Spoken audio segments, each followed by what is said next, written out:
लक्ष्मी माता. अक्कलकोटस्थ श्री स्वामी समर्थ महाराजांचे आद्यबखर. आजपासून आपण स्वामी समर्थांचे आद्यबखर श्रवण करणार आहोत. बखर म्हणजे एक प्रकारे स्वामी चरित्र म्हणता येईल. यामुळे आपण श्री स्वामी समर्थांच्या लीला ऐकणार आहोत. प्रत्येक क्षणोक्षणी त्यांच्या लीलेत चमत्कार दृष्टीस पडलेत. अफाट समुद्रातून मुठभर वाळू घेऊन बाहेर निघावे, त्याप्रमाणे श्री स्वामी महाराजांच्या अफाट चरित्रातून काही लीला मी तुम्हाला इथे वाचून दाखवणार आहे.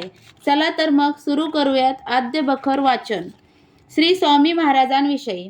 श्री स्वामी महाराजांचा जन्म कोठे झाला, ते लहानाचे मोठे कोठे झाले, त्यांची माता पिते कोण होती, जात कोण, देश कोणती, दीक्षा त्यांना कोणी दिली, त्यातील काहीही गोष्टींचा तिळमात्रही थांग लागला नाही. त्यांनी संन्यास कोठे व केव्हा घेतला याचाही पत्ता नाही. ते संन्यासी होते यावरून ते जातीचे ब्राह्मण असावे असे अनुमान आहे. ते ब्राह्मण शूद्र व यवनाकडेही भोजन करीत असत. महाराजांची कांती दिव्य तेजपुंज होती. शरीराचा वर्ण गौर होता. ते अजानुभाऊ होते. त्यांचे अंगचे तेज इतके प्रखर होते की त्यांच्याकडे एकसारखी दृष्टी लावून कोणाचेही पाहणे शक्य नव्हते. महाराजांचे दर्शनास लोक येत ते त्यांच्या पायावर डोई ठेवून देवाप्रमाणे दर्शन घेत. पायावर डोके ठेवू लागला म्हणजे एखाद्या वेळेस मोठा चमत्कार होई. तो असा की महाराजांचे पाय व डोके याचमध्ये एका जवा एवढे अंतर राहिल्यावर महाराजांचे मनात दर्शन देण्याचे नसेल तर एकदम हट असे म्हणत.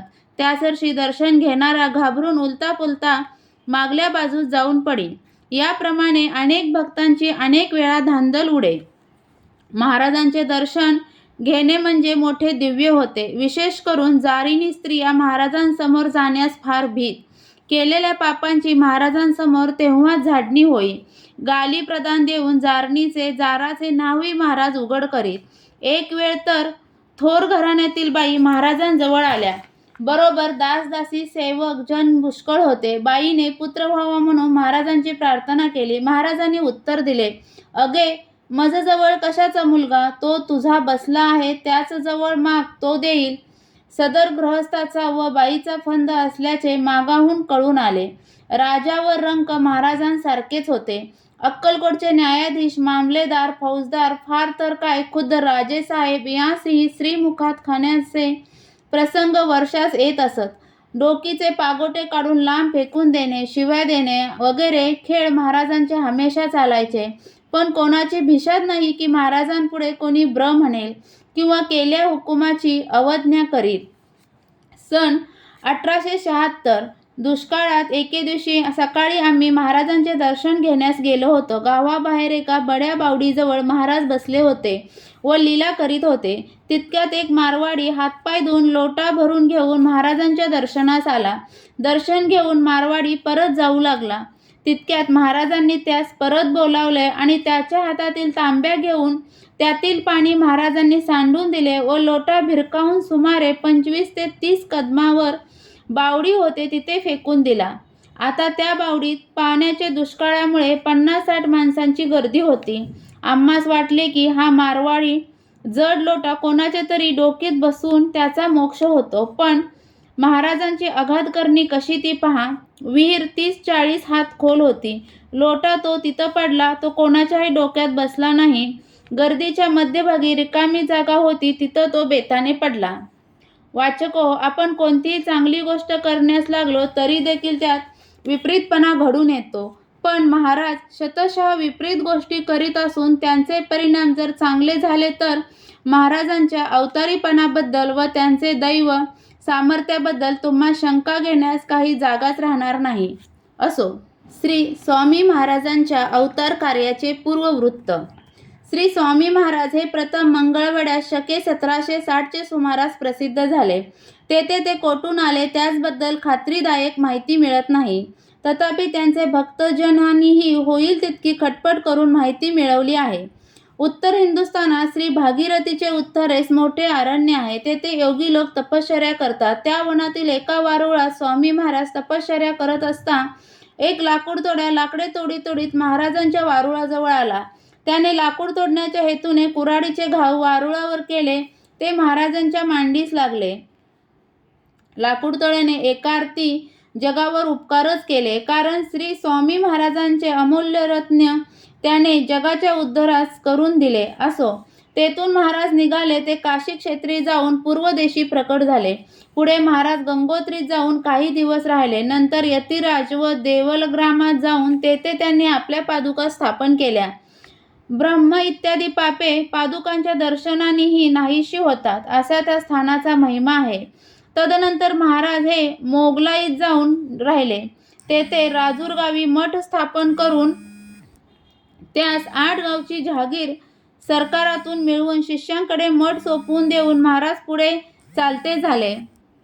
त्यावेळी महाराज चंचल भारती नावाने प्रसिद्ध होते.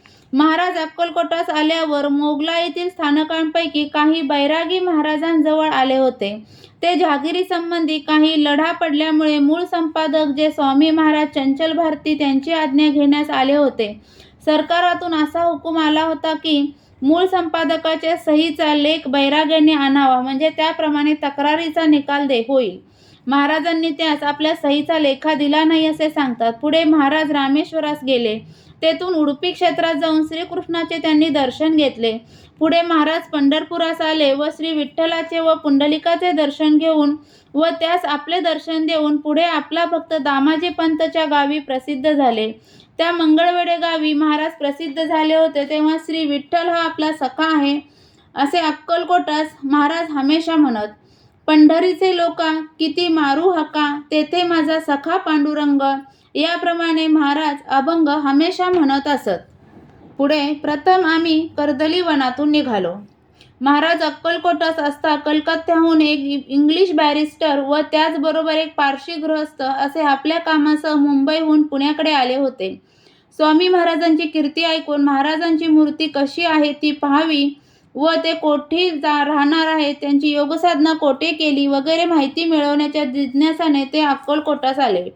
स्वामी समर्थांची स्वारी बुधवार पेठेत राचापा मोदी यांचे घरी चौसोपीत बसली होती. सदहूर दोघे गृहस्थी मोदी यांचे वाड्यात येण्याचे अगोदर ते 2 घटका 3 खुर्च्या महाराजांच्या आज्ञेवरून सेवेकरी मंडळीने आणून ठेवल्या होत्या. पुढे बॅरिस्टर व पारशी दर्शनास आल्यावर अंगणात 3 खुर्च्या ठेवलेल्या होत्या.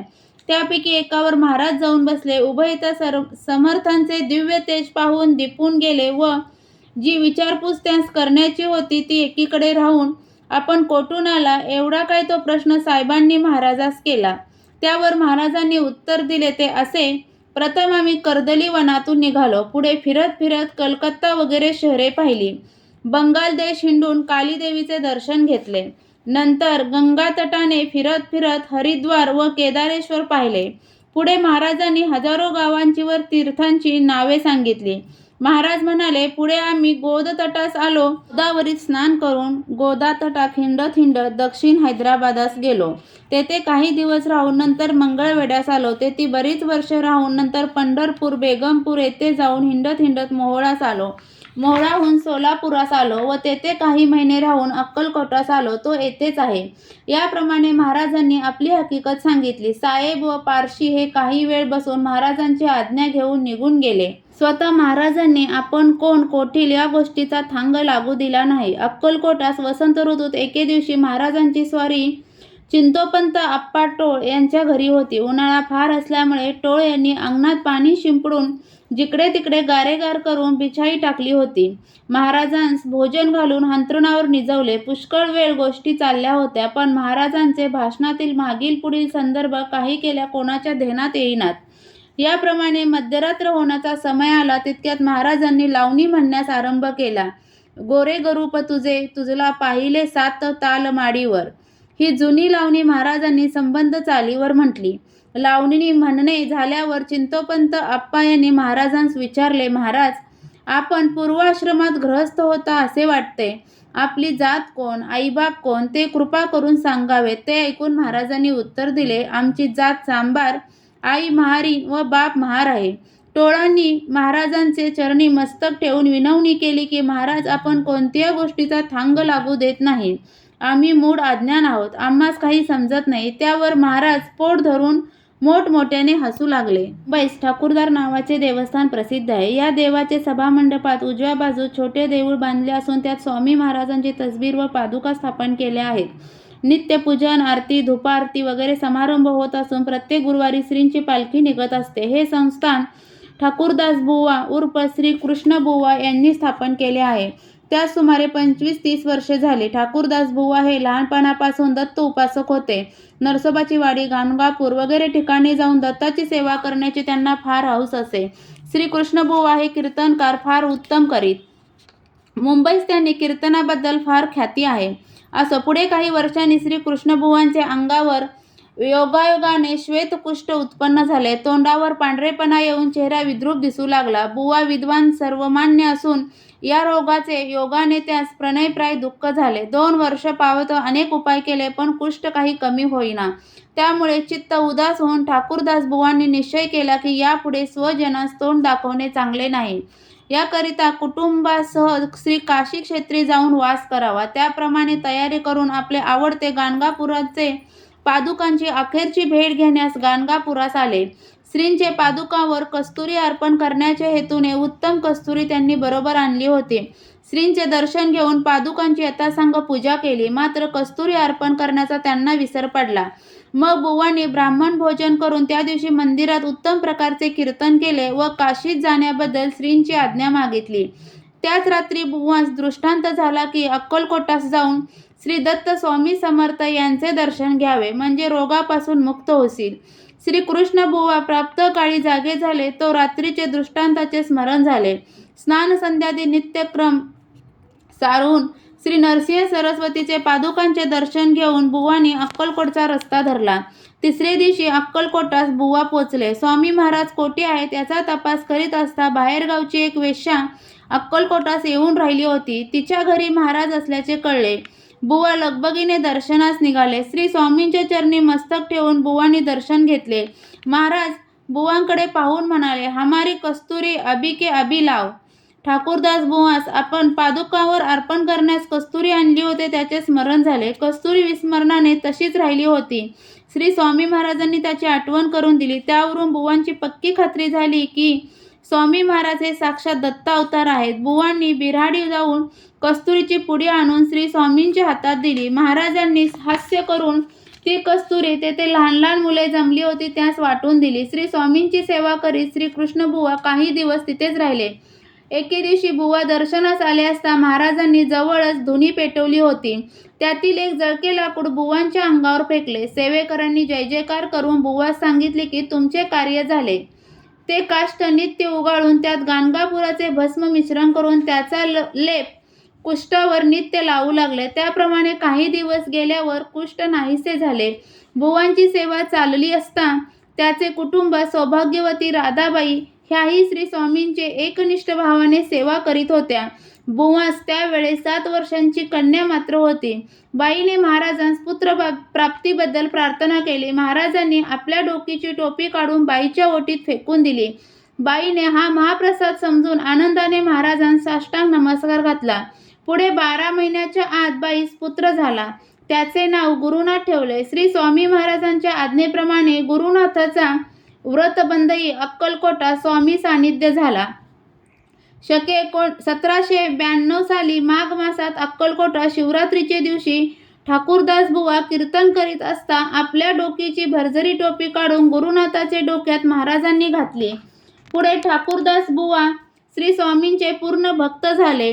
प्रतिवर्षी गुरुप्रतिपदेचे उत्साहास अक्कलकोटास येऊन 4 दिवस कीर्तन करून आनंद करीत असत. श्री स्वामी महाराजांच्या पादुका मुंबईस ठाकूरद्वारी त्यांनी स्थापन केल्या आहेत. ठाकूरदास बुवा हल्ली कैलासवासी आहेत, पण गुरुनाथ बुवा हे ठाकूरदारी स्वामींचे भजन पूजन भक्ती पुरस्सर करत असतात. ठाकूरदास बुवांचे कुष्ठ परिहार झाल्यावर ते नेहमी अक्कलकोटात जाऊन श्री जवळ कीर्तन व पूजन करीत असे. एके दिवशी बुवांच्या मनात आले की श्री स्वामींपासून आपणास गुरु उपदेश मिळावा. असे मनात येताच महाराज फार रागवून म्हणू लागले की हमको काय को सताता, हम पंतोजीपण नहीं करता, गाठके गुरु बाटके चले हम करते नहीं देखे.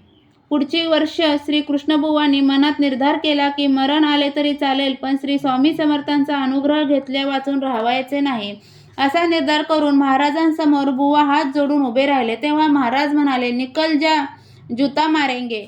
हे शब्द ऐकून बुवांच्या मनात भक्ती विजयातील कबीराचे कथेचे स्मरण आले. काशी क्षेत्री रामानंद म्हणून साधू होते. त्यांचा अनुग्रह आपणास व्हावा म्हणून कबीर त्यांच्याकडे गेले. मणिकर्णिकेच्या घाटावर रामानंद स्वामी स्नानसंध्या करीत असता कबीर त्यांच्या जवळ जाऊन हात जोडून उभे राहिले. त्यास पाहून रामानंदाने आपल्या पादुका झुगारून कबीरास मारल्या. हाच अनुग्रह झाला असे समजून कबीर श्रीरामाची भक्ती करू लागले. ही गोष्ट बुवांच्या मनात येताच महाराज म्हणाले, तेरा कबीर झक मारता है, हम कुछ परवा नहीं देखते. हे शब्द ऐकून महाराजांचे अंतरसाक्षित्वाबद्दल बुवास परम आश्चर्य वाटले व महाराज साक्षात दत्त अवतार आहेत असे म्हणून अखेर पावेतो महाराजांची त्यांनी भक्ती केली. आजच्या पुरते इतकेच. श्री स्वामी समर्थ. जय जय स्वामी समर्थ. स्वामी समर्थांच्या या लीलेतील चमत्कार ऐकण्यास तुम्हाला आवडत असतील तर चॅनलला सबस्क्राईब करा, व्हिडिओला लाईक आणि शेअर करा. व्हिडिओ पूर्ण ऐकल्याबद्दल धन्यवाद.